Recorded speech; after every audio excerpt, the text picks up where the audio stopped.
Good morning Udaipur, good morning India. आज हमारे साथ अवेलेबल है अभिषेक सिंघल, जो कि आदित्य बिरला के अंदर प्रोडक्ट हेड है और लगभग लगभग सर को 19 ईयर्स का एक्सपीरियंस है और आदित्य बिरला के अंदर ही सर वर्क कर रहे हैं और by education PG and UG कर रखा है। और सर को सुपर एक्सपीरियंस है। प्रोडक्ट कोई भी मार्केट में लॉन्च होने से पहले सर की निगाह के अंदर वो प्रोडक्ट बनता है। उसके क्या इवेंट बर्ड्स से, क्या रेगुलेटरी के नॉर्म्स है, everything will be proper check point पे चेक होने के बाद ही वो रेगुलेटरी से अप्रूव होकर मार्केट में आता है। तो मैं वेलकम करता हूँ मिस्टर अभिषेक सिंघल सर का। बहुत बहुत स्वागत और अभिनंदन अभिषेक सर। जैसा कि अपन ने बातचीत की कि आज की डेट में जो कोविड काल चल रहा है उसके अंदर आम इन्वेस्टर से कनेक्ट होने के लिए टेक्नोलॉजी ने बहुत वाइटल रोल प्ले किया है। आप ऑल्दो एचओ बैठे हो, मैं उदयपुर बैठा हूँ, तो भी अपन टेक्नोलॉजी के माध्यम से बहुत आसानी से बातचीत कर पा रहे हैं। ऐसा फीलिंग आता है कि आमने सामने ही बैठे हैं। बिल्कुल सही कहा विनोद जी। धन्यवाद आपके अभिनंदन का। टेक्नोलॉजी का सबसे बड़ा फायदा ये है कि आज लाखों करोड़ों इन्वेस्टर्स जिनसे normally day to day basis पे कांटेक्ट नहीं हो पाता था, आज हम टेक्नोलॉजी के माध्यम से हर हफ्ते किसी भी समय कनेक्ट कर सकते हैं। ना कि सिर्फ वो जो भी हम अभी बातचीत कर रहे हैं, ऐसा नहीं है कि आज मीटिंग हुई और कल खत्म हो गया, याद नहीं रहेगा कि क्या हुआ क्या नहीं हुआ। बिल्कुल बिल्कुल बिल्कुल बिल्कुल। ये इसके छोटे छोटे स्निपेट्स बना के आप बाद में आप शेयर भी कर सकते हैं, अपने संबंधियों को भी दिखा सकते हैं, दोस्तों को भी दिखा सकते हैं, और उनको फायदा भी रह सकता है। तो जो भी हम यहाँ पे डिस्कस करेंगे, आइडिया यही है कि आपको, हमारे निवेशकों को, सबको फायदा हो इस चीज का। तो विनोद जी, अब बताइए क्या क्या क्या जानकारी सर, चाहिए। सबसे पहले अभिषेक सर मैं आपसे पूछना चाहूँगा, आपकी भी जर्नी लगभग इंडस्ट्री के साथ 19 साल की जर्नी है। मैं भी 2006 से वर्क कर रहा हूँ और काफ़ी सारी स्टडीज मैंने भी की है। आपका तो काफ़ी वाइटल एक्सपीरियंस है, इतने बड़े कॉर्पोरेट हाउस में आप वर्क कर रहे हो। तो इंडियन इक्विटी मार्केट ने हिस्ट्री के तहत 1979 से 100 से सेंसेक्स स्टार्ट हुआ, आज लगभग 52-53 हज़ार रुपये रन कर रहा है। लगभग लगभग 16% CAGR compounding annual growth rate से ग्रो हुआ है। तो क्या फ्यूचर आपको क्या लगता है इंडियन इक्विटी मार्केट के ऊपर, इंडियन इकोनॉमी के ऊपर, और एक आम इन्वेस्टर के लिए म्यूचुअल फंड कैसे बेहतरीन हो सकता है? और अभी इंडिया के अंदर म्यूचुअल फंड का पेनिट्रेशन वेरी लो है। Just before some I check, hardly 2 to 3% penetration in India. But ये वेल्थ बनाने में सुपर प्रोडक्ट है, क्योंकि जब मैंने कैरियर स्टार्ट किया था 2006 में, तो मुझे लगा था कि छोटी अमाउंट भी बहुत बड़ी बन सकती है। और उस समय मैंने अभिषेक से हार्डली 294 रुपीज़ की SIP स्टार्ट की थी। तो that is also having a super wealth today. बिल्कुल सही कहा विनोद जी आपने। तो जैसा कि आप निफ्टी या सेंसेक्स के लेवल से ही समझ सकते हैं, पिछले 15 से 20 साल, 30 साल के अंदर में आपका वेल्थ बढ़ा नहीं है, मल्टीप्लाई हुआ है, गुणाकार हुआ है। तो आज अगर आप देखेंगे, ज्यादातर फंड हाउसेज, और सारे फंड हाउसेज के अंदर में बिरला के पास सबसे ज्यादा फंड हाउसेज हैं जिनका NAV 500 रुपए या 1000 रुपए पहुंचा हुआ है। तो इसका मतलब क्या है कि पैसा आपका एक्चुअली मल्टीप्लाई हुआ है। 10 रुपए के NAV से शुरू हुआ हुआ स्कीम आज 500 रुपया होने का मतलब है कि 50 गुना हो चुका है। 50 टाइम्स हजार हो रुपये गया है। होने का मतलब है 100 टाइम्स हो गया, 100 गुना हो 100 टाइम्स हो गया, चुका राइट सर। है। और ऐसा नहीं है कि 50 साल, 100 साल के अंदर में हो रहा है, पिछले 10, 15, 20 साल के अंदर में ही आपका ये पूरा का पूरा वेल्थ क्रिएट हुआ है। ये हुआ कैसे है? देखिए, ये ज्यादातर फंड्स जो भी हैं, इन ये सब इक्विटी के अंदर में निवेश करते हैं, शेयर शेयर बाजार में पैसा लगाते हैं। लेकिन शेयर बाजार में पैसा जोखिम होता ही होता है, जोखिम से भरा रहता है। लंबे समय तक अगर आप इन्वेस्ट करते हैं तो ये आपको इक्विटी का फायदा देता है। इक्विटी का मतलब क्या होता है? इक्विटी का मतलब होता है ओनरशिप। आप चीज को ओन करते हैं, आप कंपनी को ओन करते हैं। आप भले ही छोटे निवेशक हों, छोटे इन्वेस्टर हों उस कंपनी में, लेकिन आप उस कंपनी की ग्रोथ का पार्ट हैं। हिंदुस्तान को, हमारे देश को अगर आप एक कंपनी माने, हमारा देश 1990 के अंदर में बैंक्रप्सी के कगार पे था, जब हमको अपना गोल्ड, अपना सारा सोना बैंक ऑफ इंग्लैंड के पास गिरवी रखना पड़ा था। आज वो देश है जो 1990 में सोना गिरवी रख रहा था, और आज हम लोग दुनिया के सबसे बड़े इकोनॉमीज में से एक हैं। We are world's number 3 economy in terms of purchasing power parity. Number 1 देश है US, नंबर 2 देश है चीन, नंबर 3 है इंडिया। तो अगर ये सारा जो ग्रोथ हुआ है और आप इक्विटी इन्वेस्टर हैं, तो आप एक तरह से इस ग्रोथ के भागीदार हैं। ये इक्विटी का पावर है। नाउ पॉइंट ये है कि क्या आप इक्विटी में हमेशा इन्वेस्टेड रह सकते हैं? ये जो हमने रिटर्न की बात की ना विनोद जी, नंबर बिल्कुल बराबर है, लेकिन इसके अंदर में एक चीज नहीं पता लगती है कि कितने उतार चढ़ाव होते हैं। बाजार में हर 4 से 5 साल के अंदर में एक बड़ा चढ़ाव के साथ साथ उतार भी आता है। तो आपको याद होगा कि 2001 में मैंने जब करियर शुरू किया था तभी होके चुका था, टेक बबल बर्स्ट हुआ था, .com बर्स्ट बोला जाता था उसको। .com बस्ट हुआ था, राइट। तो जो कंपनियां उस समय सॉफ्टवेयर, इन्फो सिस्टम, ये सारे आईटी से रिलेटेड जितनी भी कंपनीज थी या जिन कंपनीज के नाम भी आईटी से रिलेटेड थे, उनकी वजह से क्रैश चालू हुआ था और पूरा का पूरा बाजार डूब गया था एक बार के लिए। ऐसा लगता था कि शायद पता नहीं अब कल कभी उठेगा कि नहीं उठेगा।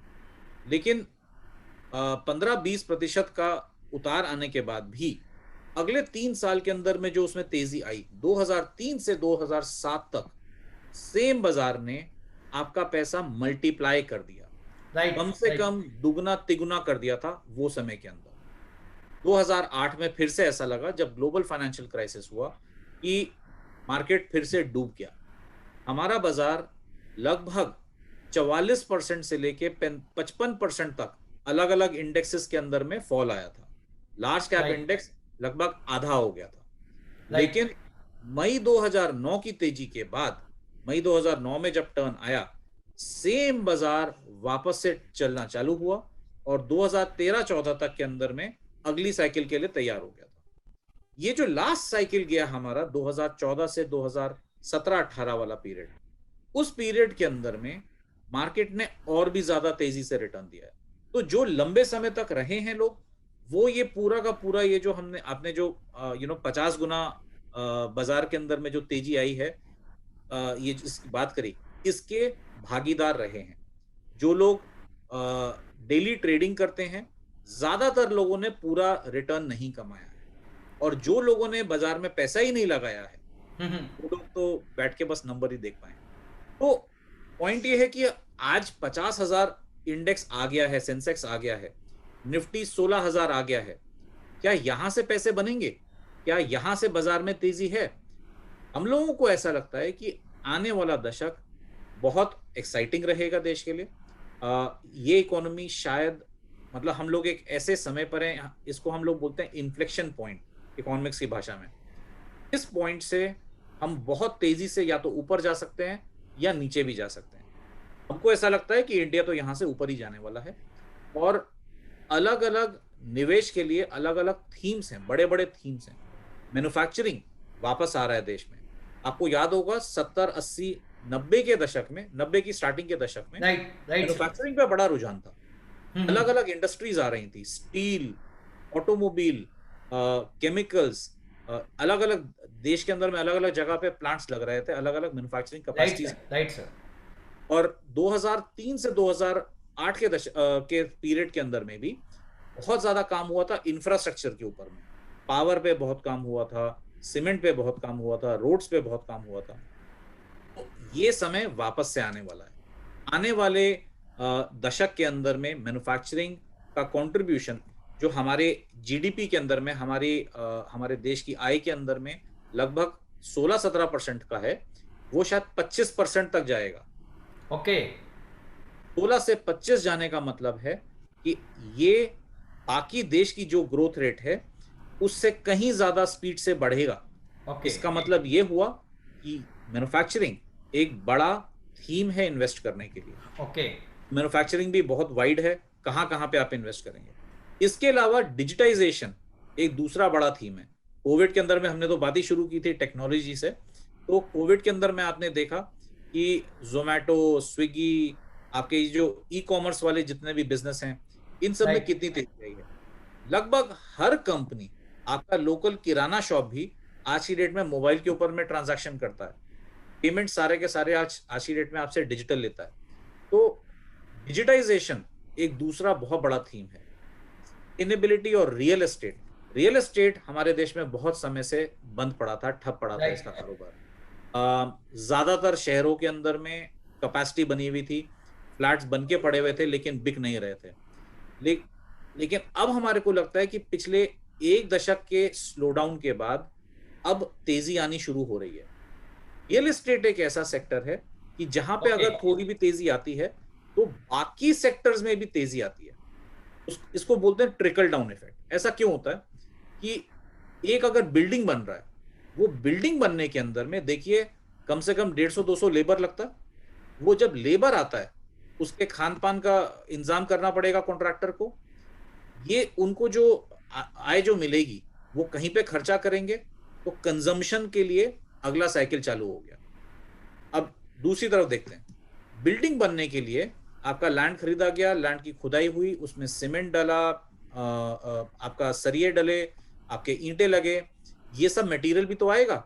ये जब आप मटेरियल खरीदते हैं तो इन इंडस्ट्रीज को फायदा होता है, इन इंडस्ट्रीज के एम्प्लॉयज को फायदा होता है। तो ये कोर सेक्टर है।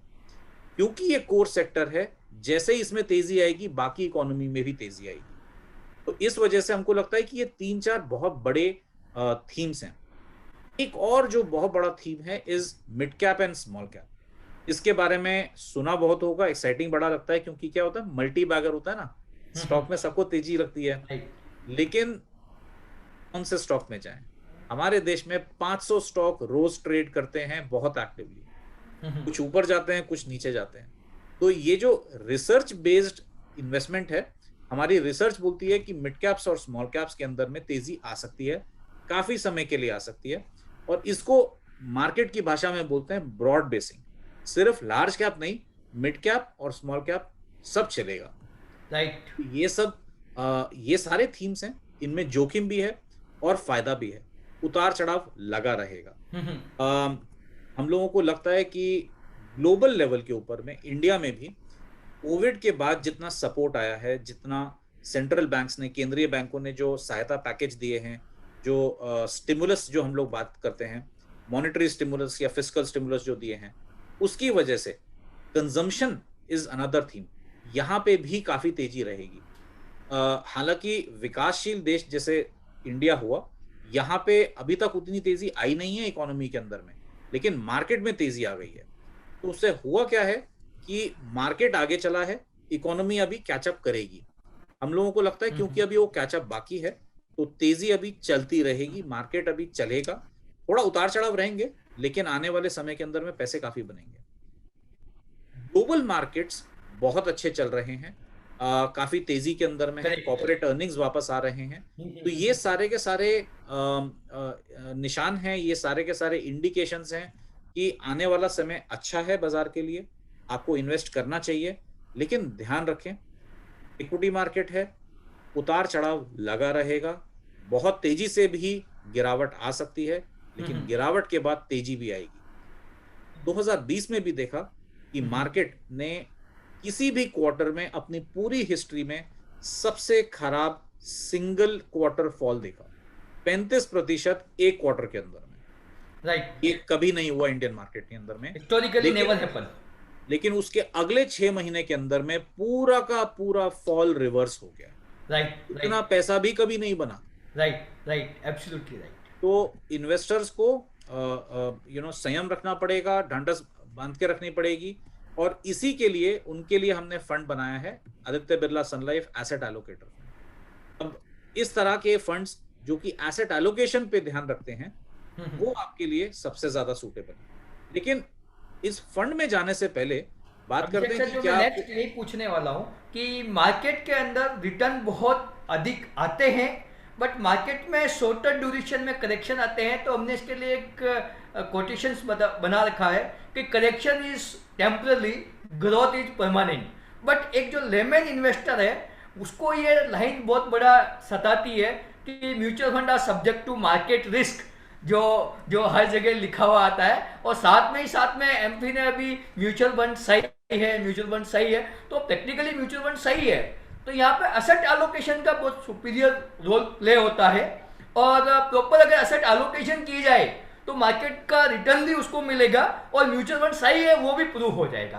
तो मैं इसमें थोड़ा सा आपका चाहता हूं कि आप इसमें थोड़ा सा प्रकाश डालें, इसके ऊपर थोड़ा सा इन्वेस्टर को नॉलेज मिल पाए। और एसेट एलोकेशन क्यों इंपॉर्टेंट है, कैसे कर सकते हैं, और जो एसेट एलोकेशन इन्वेस्टर नहीं करता है और जो एक इन्वेस्टर एसेट एलोकेशन करता है, उन दोनों की वेल्थ में टेंटेटिव क्या डिफरेंस रहता है। क्वांटिफाई करना बहुत डिफिकल्ट है, बट एक टेंटेटिव क्या डिफरेंस रहता है। तो पहले समझते हैं कि एसेट एलोकेशन फिर भी थोड़ा सा एडवांस टॉपिक हो जाएगा विनोद जी। मेरे ख्याल से पहले बात करते हैं कि म्यूचुअल फंड क्यों जरूरी है। आपने सही पकड़ा, म्यूचुअल फंड सही है, लेकिन हमारे जितने भी म्यूचुअल फंड के ऐड आते हैं सबके अंदर में 5 सेकंड के अंदर में पूरा एक स्टेटमेंट निकल जाता है। बाजार जो हमारे स्टैंडर्ड डिस्क्लेमर है, mutual fund investment is subject to market risk, please read the offer document carefully. Right. तो ये सिर्फ स्टैंडर्ड डिस्क्लेमर नहीं है, ये डिस्क्लेमर इसलिए डाला गया है ताकि इन्वेस्टर को समझ में आए कि बाजार में जेन्युइनली रिस्क है। लेकिन म्यूचुअल फंड एक ऐसा टूल बनाया गया है, एक ऐसा आपके लिए एक आसान जरिया है मार्केट में प्रवेश करने का, जहां पे आप रिटर्न और जोखिम का संतुलन बना सकते हैं। क्योंकि आज आपके जैसे मैंने अभी पहले बोला था 2 मिनट पहले, 500 सिक्योरिटी है। कौन सी सिक्योरिटी में पैसा लगाएंगे, कितना पैसा लगा पाएंगे? अभी कुबेर की तरह से अनलिमिटेड खजाना तो नहीं है कि सब चीज में डालते जाएं।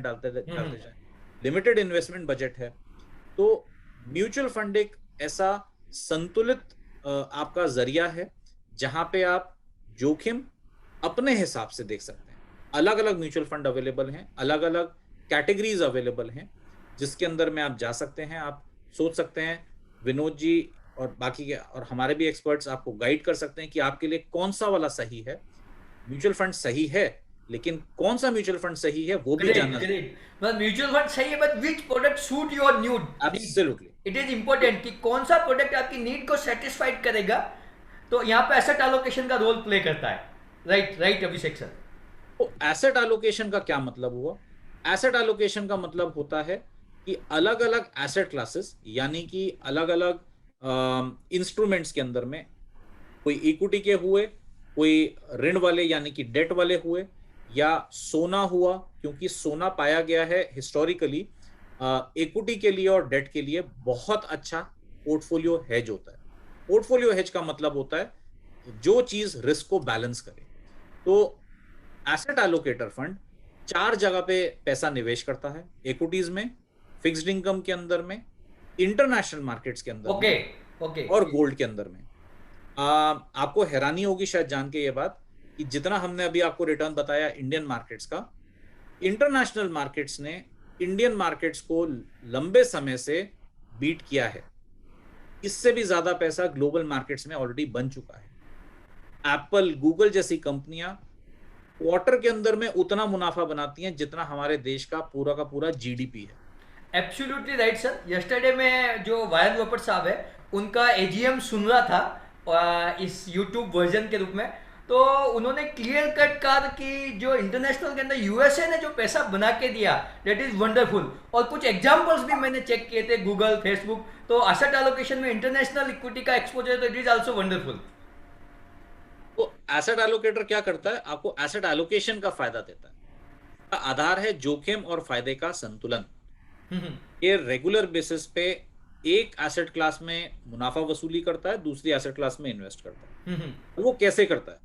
ये हर एसेट क्लास की और हर इंस्ट्रूमेंट की रिसर्च करते हैं हम लोग, हमारे एनालिस्ट करते हैं रिसर्च, और फंड मैनेजर उसके बेसिस पे डिसीजन लेता है कि क्या मेरे को और ज्यादा लगाना है या मेरे को पैसा एक कैटेगरी में से निकाल के दूसरे में डालना है।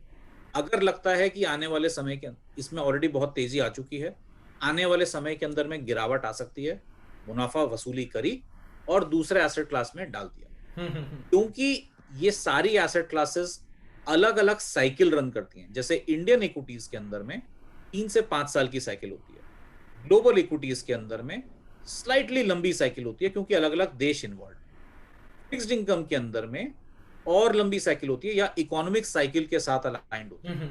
गोल्ड के अंदर में बहुत ही लंबी साइकिल होती है। तो ये सबकी क्योंकि साइकिल अलग अलग होती है, अलग अलग समय पे चल रही होती है, एसेट एलोकेशन के अंदर में एक बार में सब में इन्वेस्ट करने से जोखिम घट जाता है। अब कितना इन्वेस्ट करना है ये चाल फंड मैनेजर को देनी है।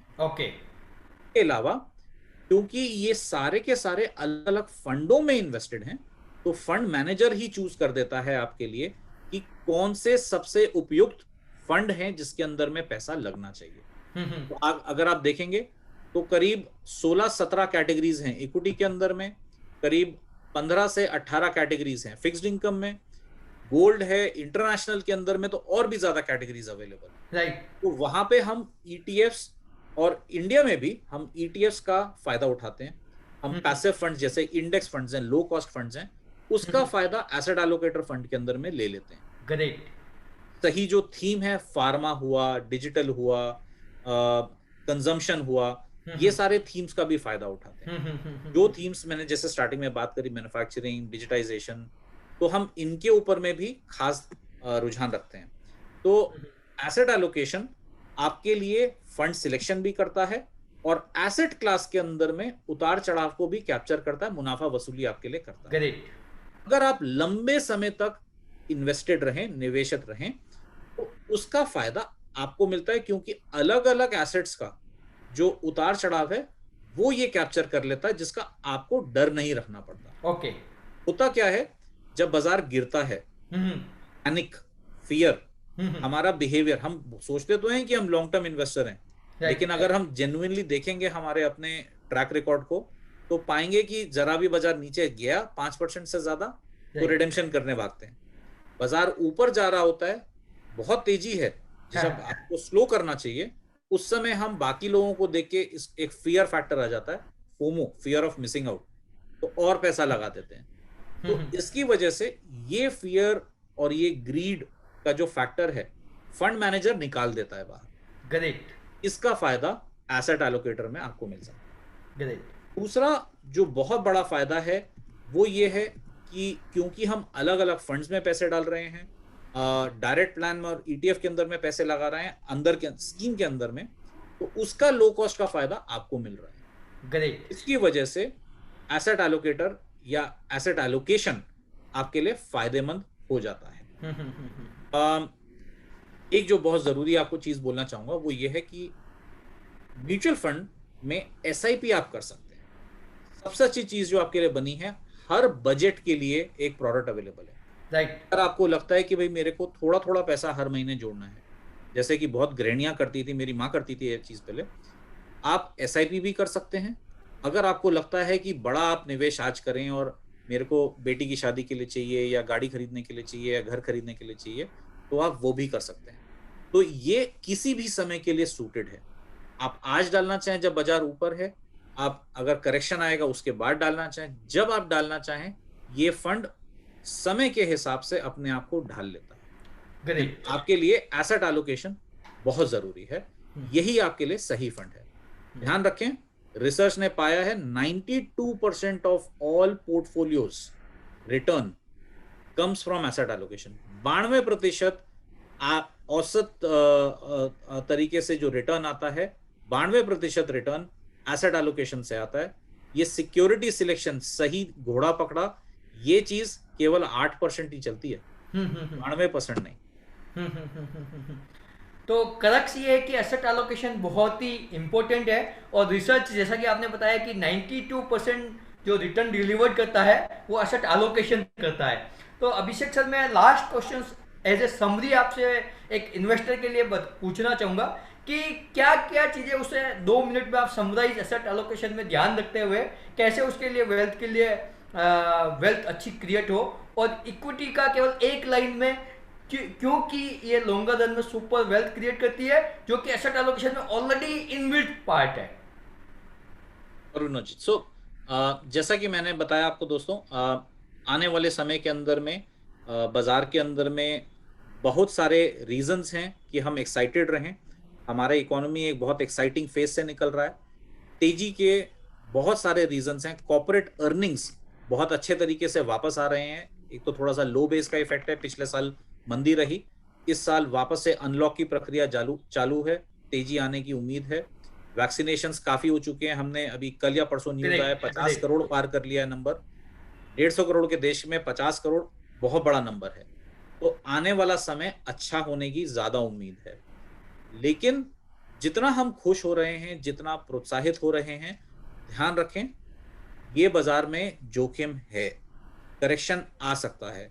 आप आज पैसा डालें और 1 हफ्ते बाद करेक्शन आ जाए, इसकी पूरी की पूरी पूरे पूरे आसार हैं, पूरा पूरा चांस है। लेकिन अगर आप लंबे समय के लिए पैसा लगाएंगे तो आपको आराम से 10 से 12% का मुनाफा हो सकता है साल दर साल। ये बहुत अच्छा नंबर है। इसके अंदर में जब चक्रवर्ती ब्याज की तरह से आप कंपाउंड करते हैं, कैलकुलेट करते हैं, तो आप पाएंगे कि जो विनोद जी ने नंबर आपको बताया, उन्होंने 2006 में इन्वेस्टमेंट शुरू किया था एसआईपी में। आज ऑलरेडी काफी पैसा बन चुका है उनका। राइट। इसी तरह से आपको भी पैसा बन सकता है। इसको कंपाउंडेड रिटर्न बोलते हैं और ये सबसे ज्यादा रिटर्न आता है इक्विटी से, क्योंकि equity is a compounding asset class. लेकिन क्योंकि इक्विटी के अंदर में वॉलेटिलिटी होती है, उतार चढ़ाव का जोखिम होता है, जरूरी है कि हम एसेट एलोकेशन पे ध्यान दें। एसेट एलोकेशन एक एसेट क्लास पे ना फोकस करके ज्यादा एसेट क्लासेस को लेकर आता है, जिनकी साइकिल डिफरेंट होती है, जिनका उतार चढ़ाव का समय डिफरेंट होता है। तो एक एसेट क्लास में मुनाफा वसूली करता है, दूसरी एसेट क्लास में निवेश करता है, और ऐसे ही फिर उसको रिवर्स करता है, जिसकी वजह से लंबे समय तक में उसको पैसा बनता रहता है और जोखिम घट जाता है। तो आपके हिसाब से एक बहुत संतुलित प्रोडक्ट है आदित्य बिरला सन लाइफ एसेट एलोकेटर फंड, जो कि रिसर्च पे फोकस करता है, अलग अलग देशों, अलग अलग ज्योग्राफीज के ऊपर में भी ध्यान रखता है, इंटरनेशनल इक्विटीज में भी इन्वेस्ट करता है, डोमेस्टिक या इंडियन इक्विटीज में भी इन्वेस्ट करता है, फिक्स्ड इनकम यानी कि डेट के अंदर में भी इन्वेस्ट करता है जहां पे ब्याज मिलता है, और सोने में भी इन्वेस्ट करता है, गोल्ड के अंदर में, जहां पे प्रोटेक्शन मिलता है। तो ये 4 एसेट क्लासेस का फायदा आपको एक फंड में देता है। और लॉन्गर टर्म के लिए अगर आप इन्वेस्ट करें, लंबे समय के लिए इन्वेस्ट करें, तो एसआईपी या लमसम किसी भी तरीके से आपको फायदा कर सकता है। याद रखें दोस्तों, लंबे समय के लिए इन्वेस्ट करेंगे तो ज्यादा फायदा उठाएंगे, छोटे समय के लिए इन्वेस्ट करेंगे तो ज्यादा जोखिम उठाएंगे। हो सकता है फायदा भी हो सकता है नुकसान भी हो। तो be a long term investor, invest through an SIP, invest in ABSL asset allocator. तो अभिषेक, करेक्ट ये है कि जब समय आपका टेन्योर इंक्रीज हो जाता है तो रिस्क ऑटोमेटिकली मिनिमाइज हो जाती है या जीरो हो जाती है। जिस किसी भी इन्वेस्टर का ओरिजिन 5 साल या 10 साल का है, तो वहाँ पे नेगेटिव रिटर्न आने की प्रोबेबिलिटी तो बहुत ही कम रह जाती है, बहुत कम हो जाती है। हाँ। और साथ में ही आपने जो वैक्सीनेशन की बात की, उसमें मेरा ऐसा गट फील कहता है कि व्हेनेवर पीएमओ विल डिक्लेयर कि India is a vaccinated country, that they all गोरे are more focus on India in terms of investment, क्योंकि उनके लिए सरप्राइज होगा कि इंडिया में 135 करोड़ आबादी को भी वैक्सीनेटेड किया जा सकता है। और अभी जो इंडिया को जो रूलिंग अथॉरिटी है पीएम मोदी, उनका बहुत स्ट्रॉन्ग विजन, मिशन, एकदम क्लियर ऑब्जेक्टिव है, और जिस स्पीड से वैक्सीनेशन हो रहा है, मुझे पूरी उम्मीद है कि आने वाले 6 महीने 12 महीने में हो जाएगा इंडिया वैक्सीनेटेड कंट्री। आपका क्या ओपिनियन है अभिषेक सर? विनोद जी, उम्मीद मैं भी ऐसे ही करता हूँ, लेकिन अभी राह थोड़ी सी लंबी है। हमारे देश ने काफी, मतलब इतना बड़ा देश है, कॉम्प्लेक्सिटीज बहुत हैं, ज्योग्राफिकल स्प्रेड है, सो मुश्किल है, लेकिन नामुमकिन भी नहीं है। सरकार ने काफी अच्छे तरीके से, काफी स्पीड से इसके ऊपर में मुहिम जारी कर रखी है कि सारे देश के हर कोने कोने के अंदर में वैक्सीनेशन हो। तो उम्मीद मैं भी रखता हूँ कि 6 महीने के अंदर में कवर करेंगे, लेकिन let's see how do numbers pan out. ये नंबर, जो इनिशियल नंबर्स हैं, काफी अच्छे लग रहे हैं, काफी उम्मीद जगाते हैं, और जैसे जैसे कोविड का खतरा टलना शुरू होगा, इसका फायदा फाइनली इकोनॉमी को ही मिलेगा। जितना फियरलेस होके हम बाहर निकल पाएंगे, इकोनॉमी पे वापस जा पाएंगे, आई थिंक हमारा पेस ऑफ ग्रोथ उतना ही बढ़ता चला जाएगा। तो ये भी एक इम्पॉर्टेंट नंबर है, ध्यान रखिए इसका। अच्छा नंबर आया है, तो इसकी वजह से आई थिंक इकोनॉमी और मार्केट्स दोनों उसको सैल्यूट भी कर रहे हैं। बाजार में काफी तेजी आपको ऑलरेडी दिख रही है।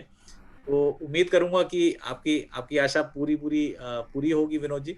जितना जल्दी वैक्सीनेशन पूरा हो जाएगा, मार्केट और स्पीड से बढ़ेगा फिर। Great great great great.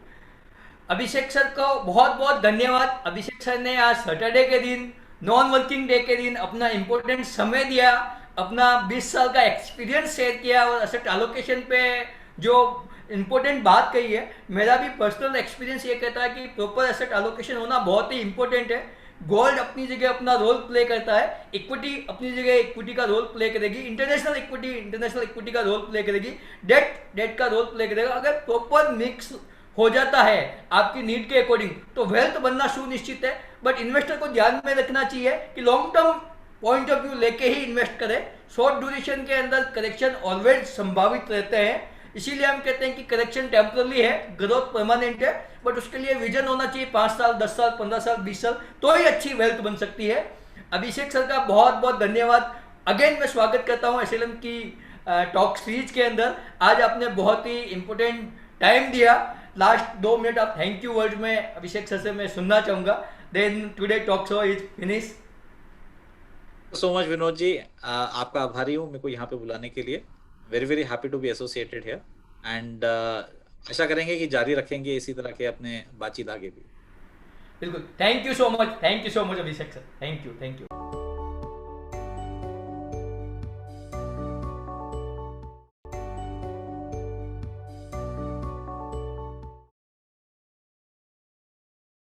Mutual fund investments are subject to market risks. Read all scheme-related documents carefully.